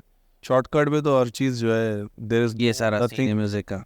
क्या आखिरी सवाल है मेरा, टी सीरीज के पास अपने गाने नहीं है? कल मैंने एक अपने क्लाइंट से, हमारा इतना अच्छा गाना था पसूड़ी, उसकी कर दी, ठीक है। देन हमारे पास इतना अच्छा गाना था, हाँ कुट्ठी मोहब्बत रे अंगड़ाई ली, दिल का सौदा किया चांदनी रात में, उसको ऐसे तैसे कर दिया। बहुत सारे गाने उन्होंने हमारे इन्हीं के वर्ड भ्रष्ट पता नहीं क्या किए हैं। So what do you think, करना इन क्यों, क्या सीन है इनका? यार क्या उनके पास म्यूजिक प्रोड्यूसर्स की कमी हो गई है, या उनके पास काम नहीं है, यार आई थिंक या प्रॉपरली कमर्शियल हो गए वो, बस कमर्शियल म्यूजिक करनी है? टी सीरीज का तो शुरू से यही रहा है, वो कमर्शियली सारा पाकिस्तानी म्यूजिक जो हमारा है, हमारा जो सूफी म्यूजिक है, नुसरत फ़तेह अली खान और आबदा परवीन, या उन्होंने तो वो भी हमारा नहीं छोड़ा, दिल दिल पाकिस्तान, दिल दिल, वो तक कॉपी कर लिया। अरे वो भी तो है पीपीआर का सॉन्ग, हाँ वो भी तो है ना, वो भी गाना है ना। वो भी चेंज कर लिया। तो देखो हमारा म्यूजिक, वो खाली हमारा कॉपी नहीं करते, खाली अंग्रेजों का भी करते हैं। ओ कैरल गाना है, ओ कैरल आई एम, अब उन्होंने उसका हिंदी वर्जन बना दिया था। जहाँ से आ रहा है आने दो, वो छापा मारने में देर नहीं करते। वो उनका कोई म्यूजिक प्रोड्यूसर है ना, वो ले जाता था बाहर मुल्क, सही हो नहीं, कैफेज में बैठ के उनकी धुनें सुन के छाप के वापस आता था इधर बना। आरडी बर्मन नाम कुछ था उसका, I don't follow them, literally I don't follow them. I don't know ऐसा। वैसे तो हर मामले में पाकिस्तान और इंडिया एक क्लैशेस रहते हैं, इस मामले में जो है पाकिस्तान आगे है या नहीं, लेकिन म्यूज़िक के मामले में इंडिया जो है वो पाकिस्तान से बहुत आगे है। मैं इस दौर में आगे बढ़ गया होगा, मगर ये जो चीज़ें हैं ना, ये नहीं अनएक्सेप्टेबल, सॉरी अनएक्सेप्टेबल, ठीक है। यस। रमजिक रिकॉर्ड बेसिकली वहाब का जो है ना स्टूडियो है। रमजिक रिकॉर्ड कैसे नाम कैसे पड़ा तुम्हारे स्टूडियो का? सिर्फ रमजिक रिकॉर्ड्स नाम नहीं था, ऑप्शन से 3-4, जिसमें से ये एक वर्ड मैंने और मेरे जो तुम, इरफान, अज़हर, ने ये डिसाइड किया था कि मैंने एक स्टोरी एक्सप्लेन की थी कि यार ये मेरे माइंड में है। उस स्टोरी को देखने के बाद एक नाम दिमाग में आया, अपनी रम्ज़ वाला एक इंसान जो अपनी रम्ज़ में होता है। रम्ज़ मतलब अपनी धुन में रहने वाला इंसान। और जैसे मैंने तुम्हें बताया कि मेरे म्यूज़िक में बस चलता ही रहा, ठीक है, तो एक रम्ज़ थी, अपनी रम्ज़ होती थी उसमें, तो मैंने उस रम्ज़ में से उस रम्ज़ को मैंने अपने म्यूज़िक से जोड़ दिया, तो इससे बन गया रमजिक रिकॉर्ड्स। म्यूज़िक को आप ऑफ करोगे तो रमजिक हो जाएगा। तो ये सीन था रमजिक, ये था इसका अपना सीन। सो हमें बड़ा मज़ा आया आपके साथ बैठ के। टाइम की कमी की वजह से हम और सेशन को आगे नहीं बढ़ा सकते, लेकिन बातें बहुत है करने के लिए। पॉडकास्ट का मतलब ही होता है बातचीत करना और सिचुएशंस को एक्सप्लेन करना, एक्सपीरियंस शेयर करना आप लोगों के साथ। वेल इनका जो सोशल मीडिया पूरा सिस्टम है वो आपको सामने नज़र आ रहा होगा स्क्रीन पे। चाहिए फॉलो कीजिए, सब्सक्राइब कीजिए, हमें भी फॉलो कीजिए, सब्सक्राइब कीजिए। और थैंक सो मच वाह for coming in thank you my podcast. अच्छा लगा आपसे बात करके म्यूज़िक के बारे में, डिफरेंट एक्सपीरियंस के बारे में। सो वेल मिलते हैं एक और पॉडकास्ट के साथ next time with another guest. Like कीजिए, कमेंट कीजिए, सब्सक्राइब कीजिए। अल्लाह हाफिज़।